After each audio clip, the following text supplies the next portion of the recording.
Hello mga kapar-parent! Ngayon po ay mag-share ako kung kailan dapat tayo nag-home remedy. Kailan ba tayo dapat mag-home remedies? Ilang araw ba dapat tayo mag-home remedies sa ating mga alagang aso? Yung sinashare ko sa inyo ay para lang doon sa mga walang budget at hindi agad pagdala ng ating mga alaga sa vet. Pwede naman talaga tayong mag-home remedies. Kasi nga napatunayan ko ito noong pandemic kasi walang vet noon dahil sarado nga ang mga clinic. Minsan yung mga bilihan ng mga agri-supply ay sarado kaya hindi makabili ng mga gamot. Itong hawak kong aso ay tutang pandemic ito. Ipinanganak ito ilang araw pa lang na nagla-lockdown. Hindi makalabas at talagang hindi kami makabili ng mga vitamins ng inahin. Yung nanay nito, si Bokjo, ay nanganak ng maaga. Kumbaga hindi pa dapat siya manganak. Nung nanganak siya ay merong mga premature na tuta. Hindi pa may mga salanta, hindi pa masyadong buo. At itong si Molly, dun sa 6 na naging anak ni Bokjo ay 3 yung maayos ang kalagayan at isa si Molly doon. Yung 3 ay yung isa ay nakadigit pa yung kamay, nakaganon yung kamay, kumbaga kung hindi pa talaga siya totally nabuo. Siguro kulang pa ng ilang araw. Tapos itong si Molly, napakaswerte talaga nitong si Molly kasi sa 3 natira na malulusog na mga puppies, siya lang yung nakaligtas. Doon ko talaga nagamit yung pag-home remedies. Ayan, ito si Molly ay talagang produkto ito ng pag-home remedies ko. So, kailan ba dapat mag-home remedies? Alam naman natin yung mga normal na behavior ng ating mga alaga. Kilala natin kapag malusog yung ating mga alaga. Kapag yung ating mga alaga, lalo doon sa mga parent na hands-on talaga doon sa pag-aalaga ng aso, syempre, kilala ninyo yung mga aso nyo. Halimbawa, masigla. Tapos, napansin nyo na medyo nagtamlay. Kapag napansin nyo na medyo nagtamlay yung inyong aso, siyempre magiging alerto kayo. Meron niyang nararamdaman. Unang araw na napansin nyo na medyo matamlay na yung aso, mag-home remedies na kayo. Baka sakali na madala ng ating mga home remedies. Pero yung magsa-search muna kayo bago kayo magbigay ng mga home remedy. Pangalawang araw, tingnan nyo kung nagkaroon ba ng improvement yung ginawa ninyo sa kanya na treatment. Kung yung inilapat nyo bang gamot ay nagbabago ba, nag-i-improve ba o hindi. Pangatlong araw, kapag yung aso nyo ay hindi gumaling, instead na lumakas ay lalo pang naging matamlay, dalahin nyo na sa vet. Kasi kapag ganon, 3 araw na, hindi na natin kayang i-home remedies yun at baka lumala at baka may ibang sakit yung ating mga aso. Nasuswertihan ko lang na kapag nag-home remedies ako ay napapagaling ko. Pero lately, meron akong aso, yung kung babalikan nyo yung ilan kong videos, may na-upload ako diyan na yung aso ko na bloated. Nag-home remedies ako. Kasi akala ko doon sa aso ko ay kaya hindi lang kumakain ay merong sipon. Yun kasing ang ano niya, para siyang inuubo tapos tuyo yung kanyang ilong. Kaya nag-home remedies ako sa kanya, pinainom ko siya ng oregano. Kasi yun ang kadalasan kong ginagawa kapag may sipon yung aking aso.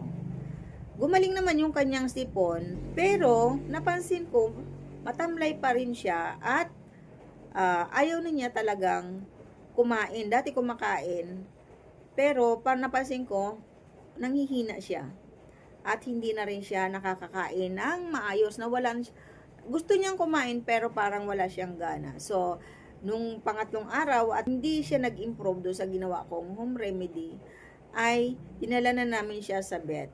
Kasi para alam ng doktor kung ano ba yung sakit ng aso. Kasi dadaan yun sa mga maraming test. May mga lab test. X-ray, iba blood chem, titingnan yon kung bakit nagtatamlay. Titingnan yung mata, titingnan yung dila, kung maputla ba. Mga doktor ang magte-test nun. So, yung aking aso, nung dalahin ko sa vet, diagnose siya na meron pala siyang blood parasite. So, hindi ko kayang gamutin yon. At, unluckily, yung aking aso ay hindi na nakayanan. Although, sabi nung vet ay mabuti raw at naagapan, nadala agad. At, kumbaga, hindi pa naman apektado yung kanyang kidney at hindi pa masyadong infected yung aso. Pero, meron na siyang blood parasite. Kaya lang, unluckily, yung aking aso ay hindi na kinaya kasi na bumaba ang platelets niya. Yun, namutla siya ng hina, hindi nakakain at lumiit yung kanyang airways, yung daanan ng kanyang paghinga ay lumiit, kaya nahirapan siyang huminga. So, yung paborito ko pa naman yun na aso kasi napakabibo. Kung mapapanood mo yung aking mga videos, si Maxi, yung tinutukoy ko. So, si Maxi ay nagkaroon ng blood parasite at hindi niya nakayanan at siya ay namatay. So sad talaga. Napakalungkot, napakahirap tanggapin kapag nawawalan tayo ng fur babies. Kaya lang, ganun talaga, may buhay yun. So, sa mga katulad ko na nag-aalaga ng aso, kapag mag-home remedies kayo, hanggang 3 days lang kayo, at kapag walang pinagbago, dalahin nyo na agad sa vet. Yung sa amin, dinala namin sa vet, kaya lang, talaga, dinala namin ng umaga, sabi ng vet, okay daw kasi walang mga, hindi pa siya masyadong infected. At si Maxi, ay dinala namin sa vet at sumailalim siya sa X-ray, CBC, blood chem. Kaya nga siya na-diagnose na mayroon siyang blood parasite. Saan ba nakukuha yung blood parasite? Yun po ay nakukuha para sa mga parent na hindi pa alam yung blood parasite. Yun ay nakukuha sa garapata. Kahit marami akong mga anti-tick and flea, nadapuan pa rin siya ng garapata na courier ng blood parasite. Kung sa tao, yung blood parasite ay dengue. Si Maxi ay bumaba yung platelets niya. Kaya siya ay namutla kasi yun ang dinadali noong blood parasite, yung sa dugo. Pag meron tayong alaga, dapat meron tayong mga naka-stock na mga anti-tick and flea. Actually, nagpainom kami ng NexGard pero late na, may may infected na si Maxi. Hindi namin alam na meron na pala siyang blood parasite. Akala namin bastang sipon yung kanyang dahilan ng kung bakit hindi siya kumakain, kung bakit siya nagtatablay kumain. Kung ang alaga nyong aso ay marami, kailangan lahat sila ay bibigyan nyo ng pangpatay ng garapata. Kasi kung bibigyan nyo lang ay isa, ang mangyayari nun, aalis lang yung garapata doon sa binigyan nyo, doon sa aso na pinainom nyo ng pangpatay ng garapata. Lilipat yon doon sa ibang aso. So, kapag meron kayong 5 aso, 5 rin ang bibilihin nyo na pangtanggal ng garapata. Dapat alaga natin na huwag magkaroon ng garapata yung ating mga aso. Kasi doon nakukuha yung blood parasite. Sa tagal-tagal ko nang nag-aalaga ng aso, ngayon lang ako nangyari na gano'n na nagkamero ng blood parasite yung aking aso. At yun pa naman pinakabata ang tinamaan, yung pinakabibo. Kung makikita nyo yung aking mga videos, mapapanood nyo si Maxi, yung kulay black na aso na palaging umuupo. Yun, napakabibo talaga noon. Kung sa bata, napakakulit. Kung ko talaga na mawalan tayo ng fur babies. Ito, yun, para ma-prevent natin na wag magkaroon ng garapata yung ating mga aso, dapat alagaan natin na painumin natin ng pangtanggal ng kuto at garapata. Marami namang nabibili sa online. Mamili lang kayo. Yung binili namin para doon sa isa naming alaga ay 700 ang isa. Yun, medyo mahal-mahal lang. Meron din mga pamatak sa batok. Yun, marami namang nabibili. Kaya lang yung sinasabi ko na medyo mahal-mahal, parang 6 months. 6 months hindi siya kakagatin ng garapata. Matagal-tagal. Marami naman akong mga sabon, may pang-spray, kaya lang talagang tinamaan talaga yung aking alaga. Hindi na pa doktor namin si Maxi tapos namatay siya. At yung isa naming aso na si Bokjo, ay napansin ko ay ganun din yung symptoms na nakikita ko sa kanya.